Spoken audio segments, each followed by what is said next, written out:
This is Matrix Lord 212, and I'm reviewing Fantastic Four number 17. Alright, so in this issue, we find out, shocking reveal, that the Overseer on the planet Spar was responsible for Reed Richards' ship being bombarded with cosmic rays, meaning that Reed Richards' calculations were perfect, the shielding was perfect, so he always tried to figure out what went wrong because he thought his calculations were correct. Sort of like Dr. Doom thought his calculations were correct, but then it blew up in his face, literally, and his face was scarred for life. Well, Reed Richards made a miscalculation, but we find out in this issue he didn't make any miscalculation.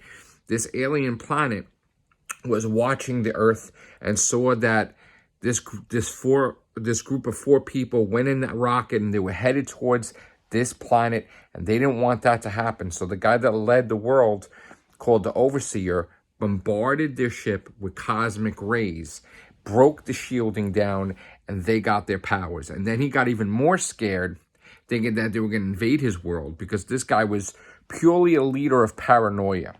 So he basically decided that if there was going to be a time where he called them the Foretold, if the Foretold were to come to his world, he would basically bombard his people with the same cosmic rays as the Fantastic Four to protect them. So the whole world would be filled with tons of superheroes.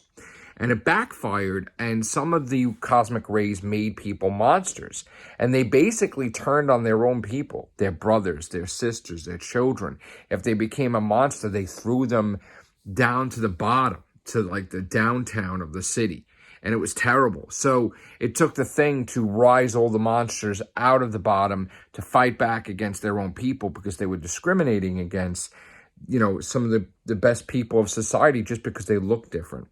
And Reed Richards and Sue was hiding with her invisibility until they encountered the superheroes, and then they noticed that their leader wanted them to kill, which he never asked them to kill.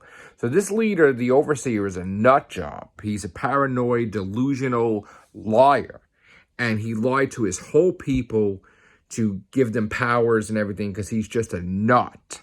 So I can't wait for the conclusion. And also, the side story, too, is Johnny Storm falling in love with this alien, which she looked into this thing and saw him years ago from Earth, and there was some type of oracle thing said they were supposed to be together or something like that. So you got that going on where Johnny Storm is smitten in love with this alien, but he's not going to turn on, he doesn't want to turn on his friends, and she doesn't want to turn on him.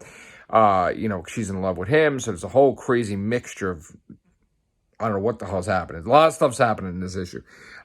So looks like Fantastic Four is going to win and get out of there, but I have a feeling that Johnny Storm is probably going to have his new girlfriend tag along back to Earth. We'll see.